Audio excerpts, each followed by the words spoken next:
Welcome to the pod, y'all. Let's get into it.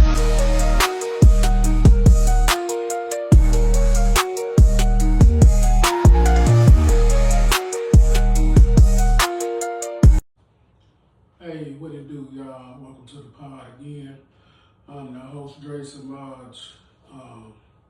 Let me just start by saying relationships, man, they can be hell. They can be real tricky. You know, it's just, everybody can give advice. They can tell you what works, what don't work. But as we all know, different strokes for different folks. Some things can work better for others. Some things can't. So I'm just gonna play these clips for you real quick. We're gonna come back, talk about it. Tell me what y'all think. Let's get it rolling. When you're giving advice to guys, do you recommend they ask about the girl's past when it comes to like partners and everything? No, because she's gonna lie every single time. It's a waste of time to ask for body counts. What you need to do is look at her behavior. What type of boyfriends has she had in the past? Does she have a father in her life? Does she respect male authority in general? Is she combative? Does she like to club a lot? Does she like to drink? Does she do drugs? Like, all of these things are huge red flags. All right. So what y'all think about that? I know me personally. A lot of females that is in my life or I've dated, I've encountered, they tell me all of the things that they ask on a date or when they looking for a man or when they're looking to be with a man, the type of questions that they ask. And they really, to the point and to the T. But this guy's perspective, I ain't never really thought about that. But this guy's perspective, we do ask that. We do ask that a lot as men. His perspective was basically saying that we should be asking better questions. Like, do you have a father in your life? Do you, are you on drugs or, just stuff like that versus what your body count is. Because 9 times out of 10, the woman is gonna lie. Because, not saying that, she a hoe or anything like that, but everybody got a past. And if you, as a woman that smashed a couple dudes, whatever, and you was in your phase or whatever you was doing, bro, like, it don't matter. To a real man, it ain't gonna matter. As long as you was respecting yourself, if you had multiple partners, whatever, in my opinion, to a real man, it ain't gonna matter because your past is your past. But again, most women, I feel like, gonna lie because they don't want the man to think they some type of hoe or something. So, I might say, hey, how many guys you been with? And I ain't talking about dating. How many boyfriends, no, how many men have you slept with? And me personally, I'm not gonna ask that because I know in the back of my mind, oh, she gonna lie. She gonna say 2, 3 max. And that number could be 10. Shit, it could be 20. We don't know. But at the same time, it don't really, I don't say it don't matter because it does matter. But you can't judge nobody off their past because you don't know what led to that point, what they've been through, stuff like that. The red flags are, do you have asking these type of questions like, do you have a male figure, father figure? You ain't got no dad, you got an uncle, you got a role model that was a male in your life. Was you addicted to drugs or, even, I would go even further, so are you financially responsible? Where do you see yourself in the next couple of years? What are your goals? What are your dreams? As men, we gotta do better with asking the right questions when we vetting women, because women doing it. They definitely vetting us. They asking these questions, and they probably got they mamas, they grandmas, they homegirls, cousins, whoever. Tell them, hey, ask this, ask that, blah, blah, blah, blah. So they definitely asking that. If you don't check it off on the box, it ain't gonna look good for you. So I just think as men, he got it right, man. We need to ask better questions when it comes to these women when we vet them in. But I'm gonna roll the next clip. Let's get into it. I don't want nothing besides this. Yeah. You know what I'm saying? She gotta not want me for me not to want her. Yeah.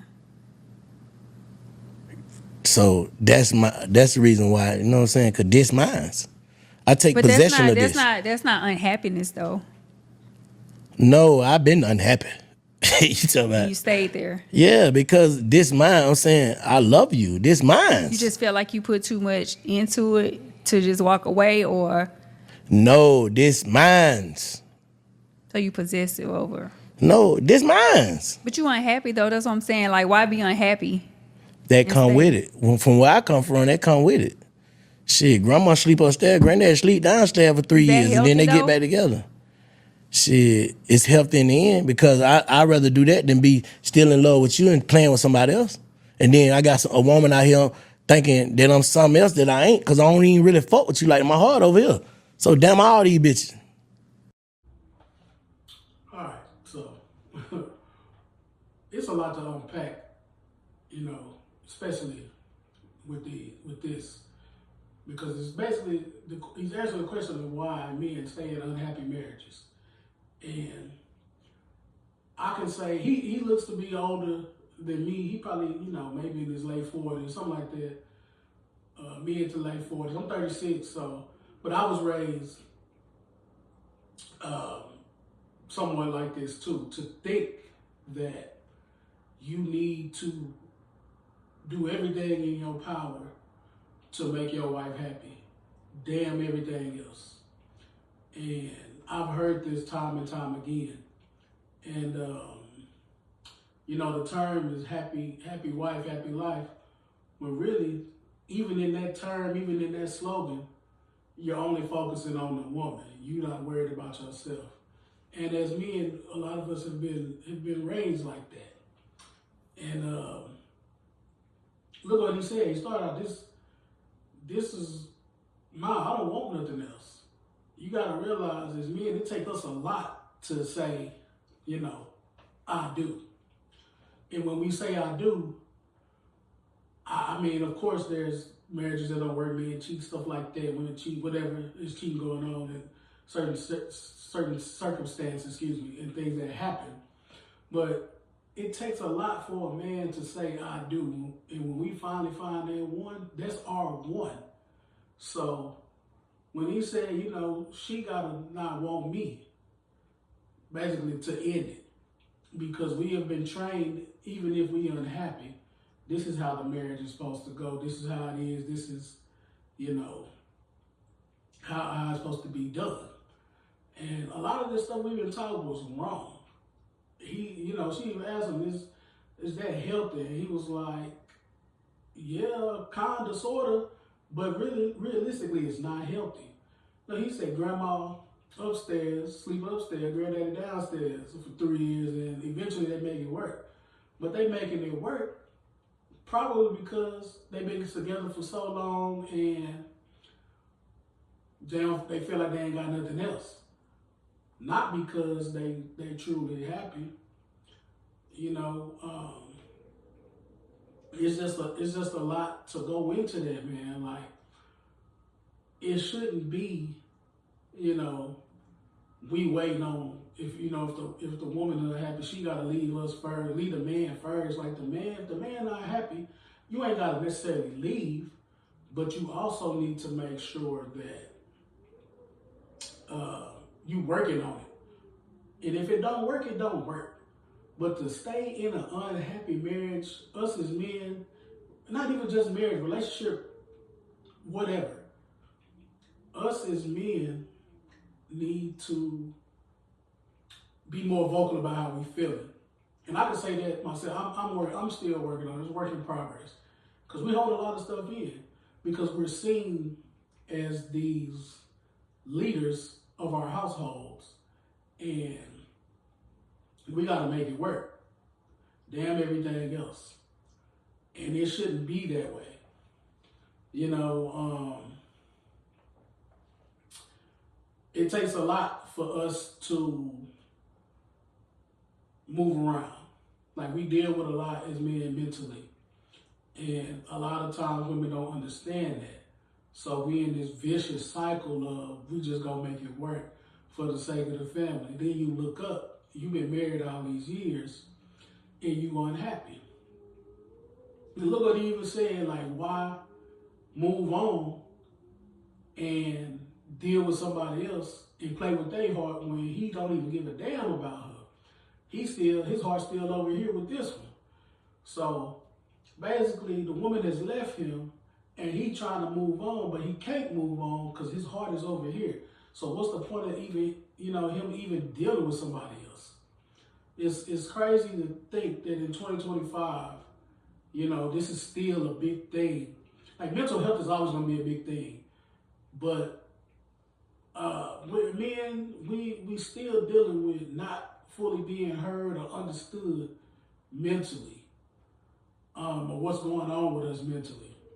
It's just crazy that all these years later, this is still an ongoing thing with so much resources at hand, so much, this stuff on social media about how to help men when it comes to mental health and what they're going through and the stuff that they deal with. But I agree with him that why play with, why do this with her when my heart is still with you? I don't want to, play with this girl and she thinking I'm all in, and really I'm just acting off of hurt. I'm acting off of emotion because I'm still in love with my previous. So, it don't make a lot of sense to do that. But, again, that's that old school way of thinking. I don't agree with that. Like, oh, we finna just be together. You gonna sleep in this room, I'm sleeping in this room, and it's just gonna be that. Like, nah, that shit ain't gonna work, man, because eventually you're gonna drive a wedge in between y'all, and you ain't gonna be able to stand that person at all. That's why I feel like you see a lot of these marriages, even though it's a lot of celebrity marriages, but you hear a lot of marriages that have gone on 15, 20 plus years and they getting divorced. And I used to think, like, if I'm married to you that long, might as well just stay together. Like, you better sleep in the other room. But that's crazy to think, because you gotta realize that your own happiness is at stake. Like, even if I've been married to you that long, if I'm truly unhappy and I gotta get out, I just gotta get out. It is what it is. So, what I take from that is, not personally from him, but I'm gonna say it, we gotta do better with being vocal and about our health, because we're gonna fall into that trap. And this thing, we done spend half of our life in unhappiness, and then trying to start over, you personally may feel like it's too late. So take with that, what you take from that, what you will, just do better. Let's roll the next clip. Do you ladies feel women are ready for emotionally intelligent men? We're talking about you wanting a man who is tolerant, who regulates his emotions, who also knows how to manage your emotions. But you're also talking about a man who knows how to navigate his sensitivities. You have to consider that an emotionally intelligent man is good at cutting people off when he sees that your sensitivities bring too much reactivity. When he sees that you cannot regulate your emotions. When he sees that you have a low tolerance. This type of man that you are asking for is a man who will walk you out the door in a heartbeat. If he feels like you are disrupting his peace.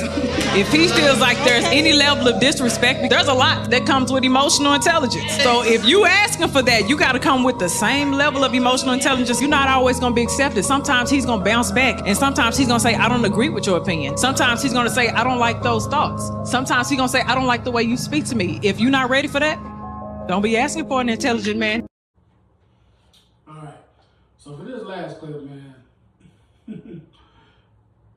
I agree wholeheartedly with what she's saying, because women do, the saying they call, I've heard a lot, I'm healed, come healed. And women, are y'all truly ready for an emotionally intelligent man? Because an emotionally intelligent man is gonna have all his ducks in a row. Like, he don't, when it comes to his emotions, not only, okay, you may have asked him, do you have your own car? Do you have your own job? Do you have your own crib? Do you, are you financially stable? are you emotionally intelligent? Are you healed? And if he check off all the boxes, that's a dangerous man. I'm gonna tell you right now, that's a dangerous man. Because a lot of us, honestly, we still working on it. But again, ladies, are y'all ready for that? Because, like she said, that man can cut you off in a minute. As soon as you do something he don't like, especially after he done told you, I don't like this, I'm not dealing with this. This is a pet peeve of mine. This is my do's and don'ts. He cut you off. Now you looking crazy, and you probably call him out of his name and say, oh, you weak, blah, blah, blah, blah, this, that, and the third. I'm probably going a little bit in the extreme, but, you know, women probably will say that, depending on who they are.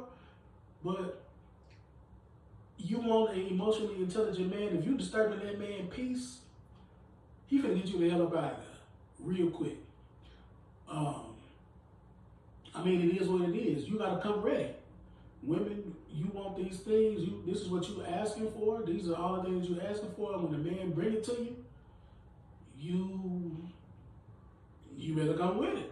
You gotta come with it the same way, the same thing that you asking for, you gotta have it.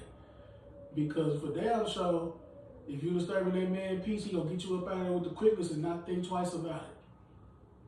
I mean, what more do you can you ask for? What more do you want?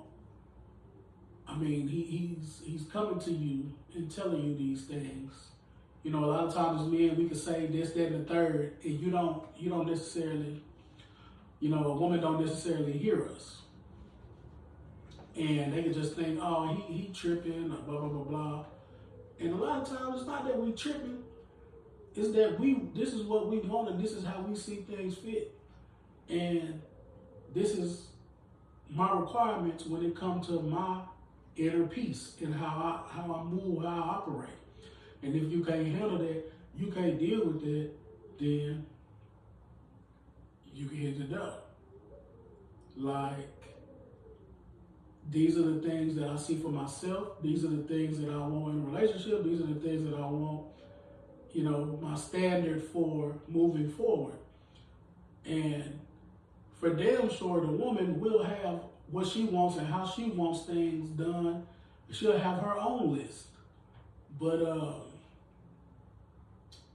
she'll get upset because the man is, you know, saying this, that, and the third about how he wants things. So again, like she said, you have to be ready for that type of man, because that type of man is gonna protect you and take care of you to the fullest.